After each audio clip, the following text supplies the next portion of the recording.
Hello everyone, welcome to Internally Screening, and this year we are back with Hooptober, our series in which throughout the month of October we will be going through a horror film or horror adjacent film every day, or at least trying to do it every day for the entire period of the month.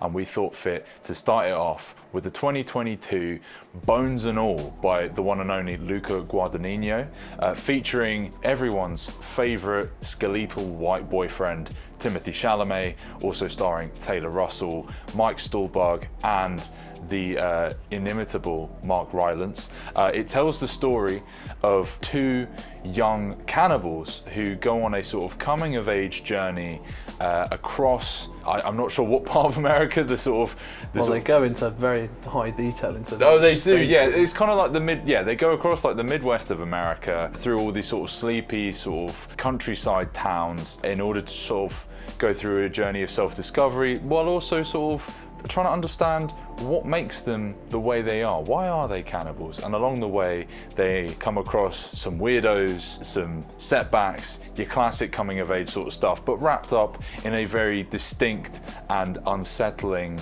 sort of bubble of cannibalism. So I'll pass it to you, Rupert. What do you make of Bones and All? I knew to expect something weird, not just from the premise, but because I really rate Luca Guadagnino as a director. I've seen a fair few of his films now, and he always does something a bit different. And his first sort of dabble into horror that I had seen, I don't know about maybe some of his earlier films, but for me it was Suspiria, the remake he did, which was really, really good. Like in my opinion, like one of my highest rated horror films of last decade. I think it was. Yeah, I think it was like 2018, it was, right? Yeah. So I was really curious about this one, and he definitely did do something very different, because what he's trying to do here is kind of combine a coming-of-age teen romance film with a horror film, which when you think about it is actually like a bit of an untapped market movie-wise when you look at the popularity of shows like Supernatural or like Teen Wolf, the TV show Teen for Wolf, that. the whole like the Vampire Diaries, yes, all that, like True Blood. All this stuff is so popular, and it totally makes sense to try and get like these two sort of young up-and-coming, very popular actors in Timothée Chalamet and what's the other? Taylor Russell. Taylor Russell, who we've seen, you know, obviously Timothée Chalamet in particular has been in.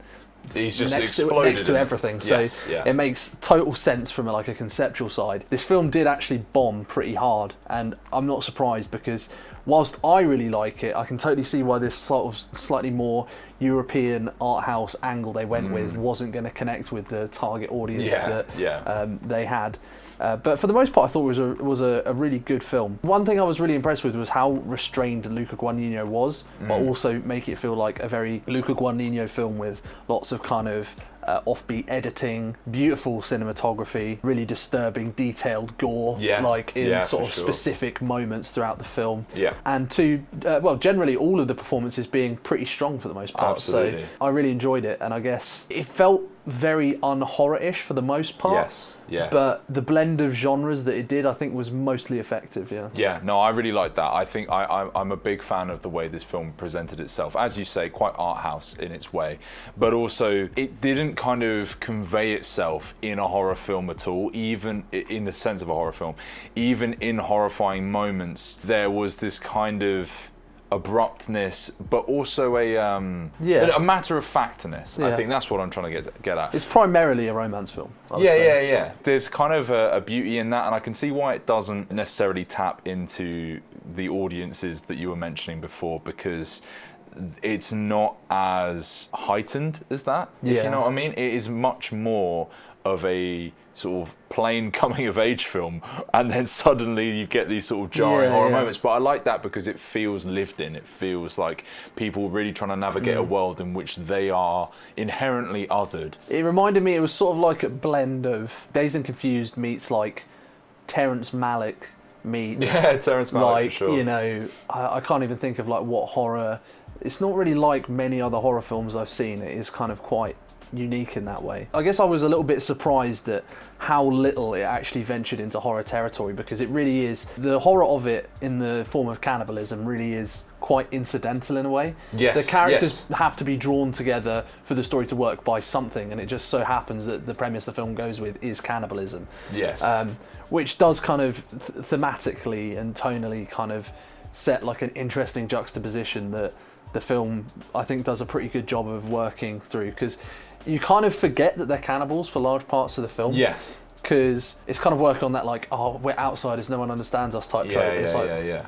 Well, when you're thinking about logically watching films, like, yes, because you fucking eat people. Yeah, you know, a film you kind of forget that. A film I was thinking of that it's almost the counter, like, polar opposite of is Natural Born Killers with Woody Harrelson. Yeah. Obviously a lot less stylised. Well, that's the thing. I think with that film, it's like really heightening the fact that these two people are awful, but also somewhat charismatic. And this film kind of takes the opposite approach, where it's like it really builds them out as human beings, and then it's like you say, the cannibalism is incidental. It's wholly sympathetic to the protagonist as well, whereas Natural Born Killers or something akin to that is much more sort of satirical and critical of the subjects, whereas this seems to be, feels like wholly embracing the fact that they're cannibals, and actually sets up a fair amount of conflict in that, because the main character, the girl, is obviously, she's actually pretty conflicted about it throughout, and Timothee Chalamet's kind of conflicted about it, and then, like, in my opinion, the best scene in the film is the bit where they're hanging out with the two random guys they meet. Yes. The truckers with Michael Stuhlbarg or whatever his name is, who's been in a few great films, and he always just sort of shows up and is great. I always thought he looks like a chubbier Joaquin Phoenix to me. A little bit, yeah. Look. Or like is it A Simple Man? Or A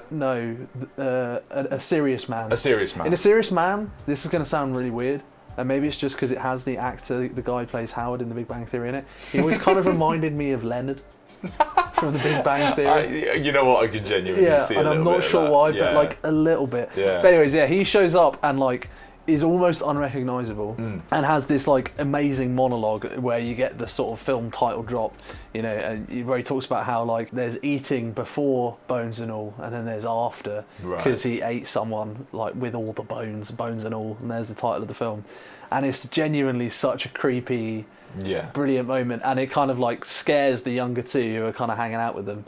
And I just thought, like, and the way it sets that up, I kind of wish it had done much more with that, to be honest. Well, I think what I really like about that scene is obviously Michael Stuhlbarg's amazing in that, but it's the secondary character that he's with is not what they call an eater. Yeah, he's just like there for the ride. Because there's a core conceit of the film is that cannibals are known as kind of like eaters or whatever, and they can like sense one another. Smell each other. Yeah, and so they realise that this guy that Michael Stuhlbarg's with is actually just kind of a creep, like a voyeur, or like a fetishist or something. He gets off on this idea of it, and he's partaken in it, but he is not truly an eater. It's not, because the implication in the film is that like they have to. It's like an addiction. It's like pulling at them, whereas this guy is like, he fetishizes it, and that's really sickens Taylor Russell in particular, and to a lesser extent Timothee Chalamet, but there's like, they definitely stand on one side of a line, and these two stand on the other, and it's a really interesting shift in their kind of understanding of where they are in the world and what their moralistic outlook on all of it is. I think one thing about like the kind of matter-of-factness of the cannibalism is that I think there's definitely a undertone, I think, of sexuality or like a sexual coming of age within the cannibalism as kind of a vague metaphor, because the way we're introduced to it in the film is Taylor Russell is at like a sleepover with a bunch of young girls, or sort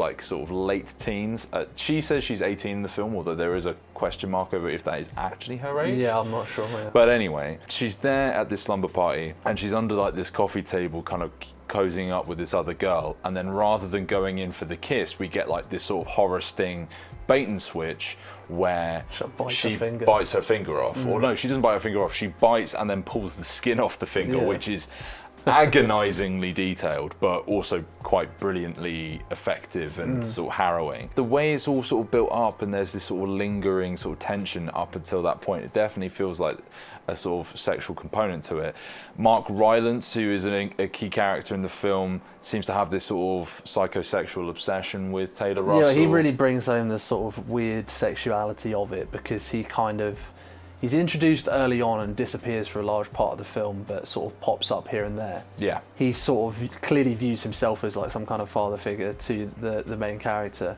whereas she's kind of like a little bit disturbed by him and how frank he is about his cannibalism, whereas she's kind of a little bit more timid about it. And then that kind of builds up to the finale. Yes, it does. Another point of the film that's I think is fantastic as well is there's this moment where they're at like a carnival, like a country fair like a or fun something, fair type thing, and Timothee Chalamet spies like a potential prey, and there's this really flirtatious scene where he realizes the man is gay. And I pointed out to you while we were watching it, it was the most intensely passionate and like lustful scene in the entire film. Well, that is just Luca Guadagnino, and I think this kind of taps into a criticism I maybe have of the film, is that I didn't really feel that invested in the romance. Okay. Would be my general main holdback on the film, because that is a good point. Because if you've seen Call Me by Your Name, it's a fantastic and the beautiful thing about that film is like how passionate and sensual and like real that film is. And Luca Guadagnino is a gay man directing that film, and I guess that probably helps in making it feel so real.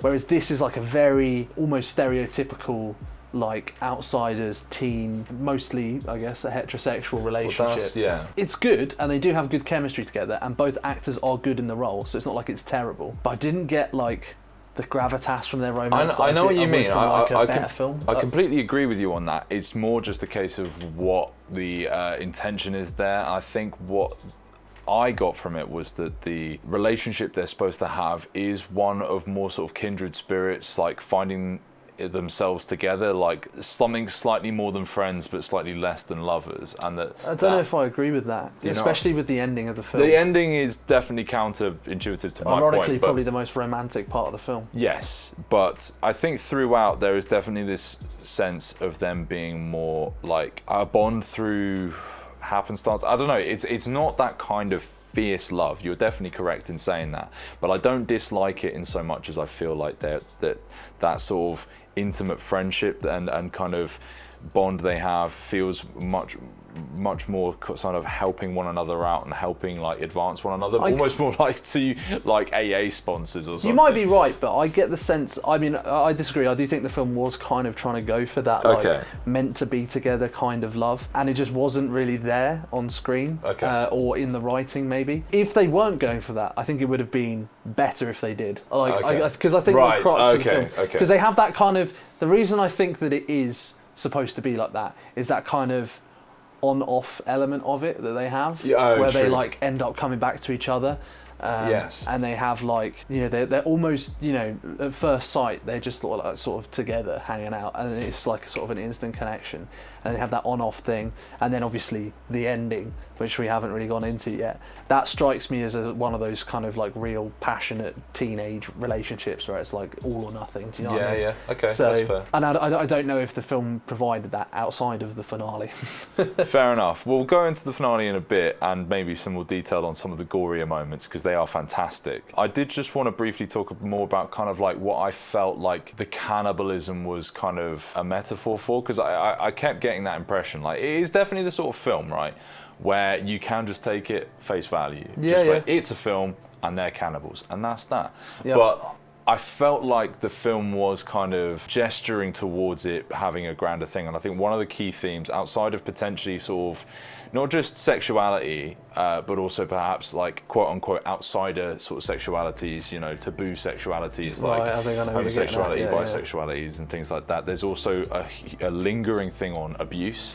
Yes, yeah. And that's like a thing that comes up very frequently. So the idea of like Taylor Russell's character, her mother abandoned her when she was a child. And her father kind of abandons her. And her father abandons her at the very beginning of the film, which sets her off on her journey. Timothee Chalamet, there is a reveal late on that he was abused by his father and that they came to blows in a very dramatic way that, we may go into sort of more spoilers on later. I'm wondering if the cannibalism is a very bloody and gory way of exploring the inner effects of abuse on an individual. I think it's that, and I think it also is partially supposed to represent, like, or at least feels akin to metaphors that would fit like sexuality in particular, like bisexuality, like gay romance, etc. And maybe I'm thinking too much sort of about Guadagnino's sort of larger canon of films where you have like there's a lot of forbidden love things going on. So like A Bigger Splash is kind of all about like affairs,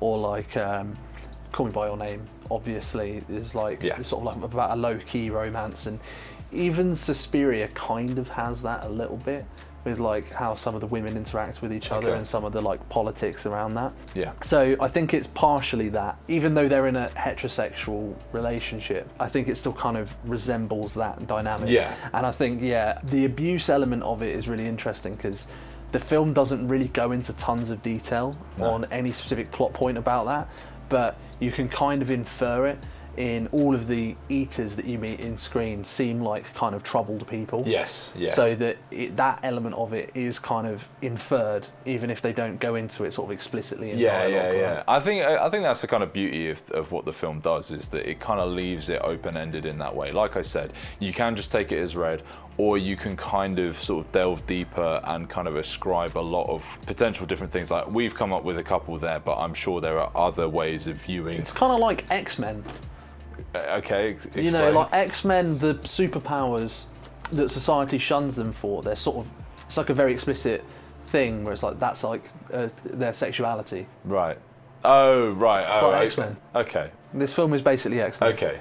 That was tenuous. Nah, this film is X-Men, I'm telling you. They literally have superpowers. They've got like super smell. And they can eat people. Fair enough.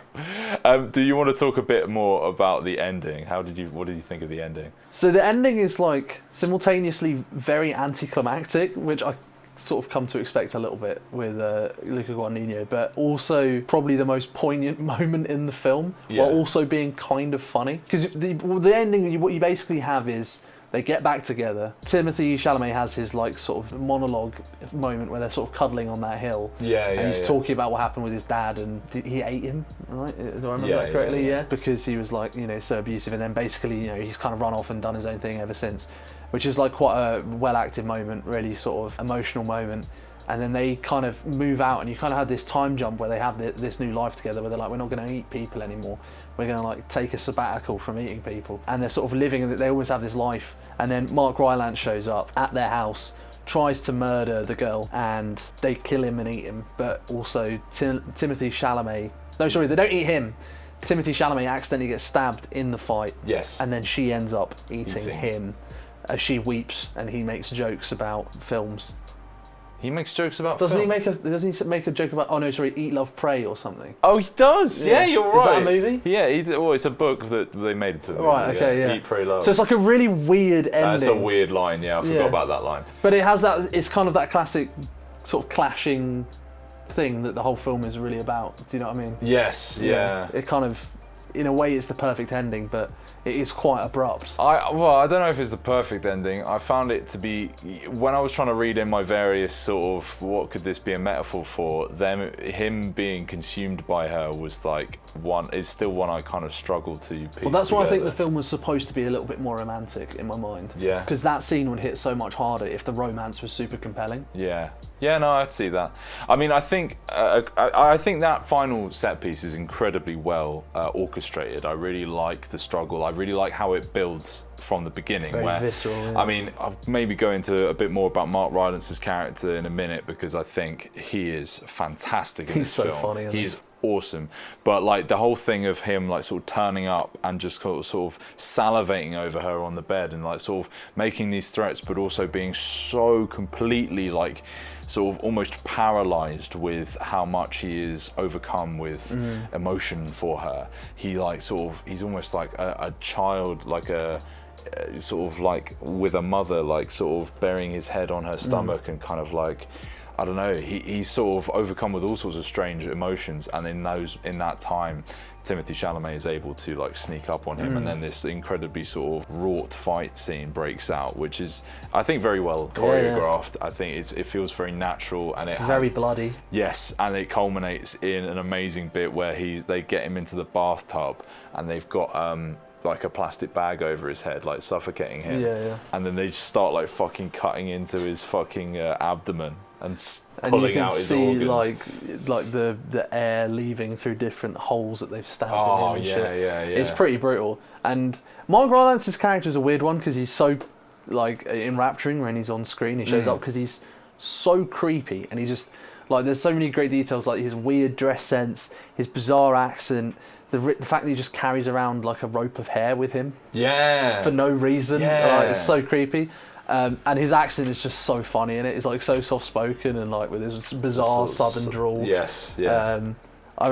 was very entertaining, but I guess another awkward thing about that ending is that his character essentially has 3 major scenes in the film: when he's introduced, when he shows up and is rejected by the girl, and then the ending. Finale, So it's like he feels kind of, obviously he is a transient, but he's kind of transient within the film. So for him to get such importance in the plot, despite not having a great deal of impact on it, feels a bit awkward at the end. I would agree with that, but I think that his opening scene, setting him up, I quite like that there's something kind of counterintuitive within his construct of a character, which I liked, was that he is kind of set up as as the guide, as like, you know, here is the young Padawan, for want of it, and here is the wizened master, and he is going to bequeath all of his knowledge to this sort of new traveller, this new person who's new to the lifestyle. And that whole scene is fantastic. So they're in like what Taylor Russell initially assumes to be his house in this completely foreign town to her. And then it turns out it's a house of someone he is preying upon and is about to kill.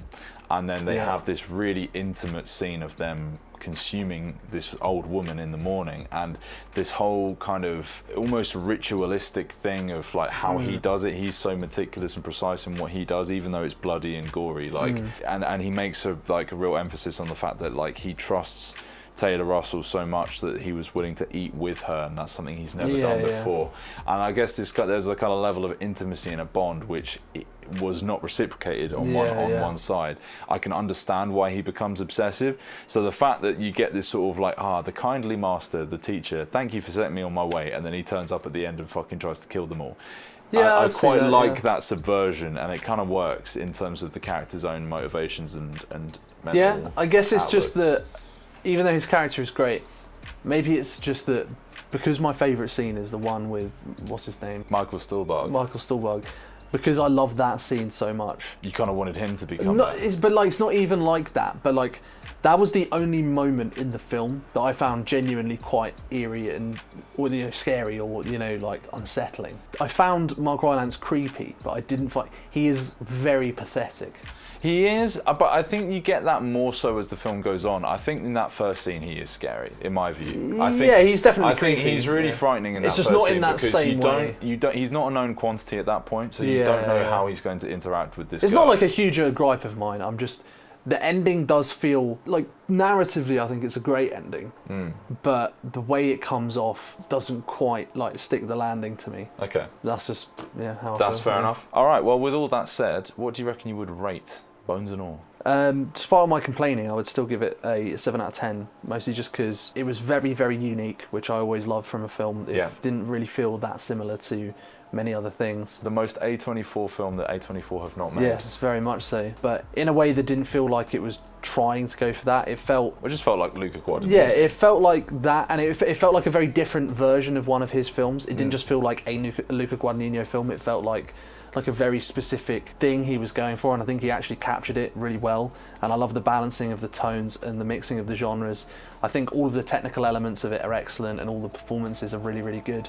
My only qualms with it are basically that I don't think narratively it quite delivered on what it could have. It didn't fulfill its full potential, in my opinion. Sure.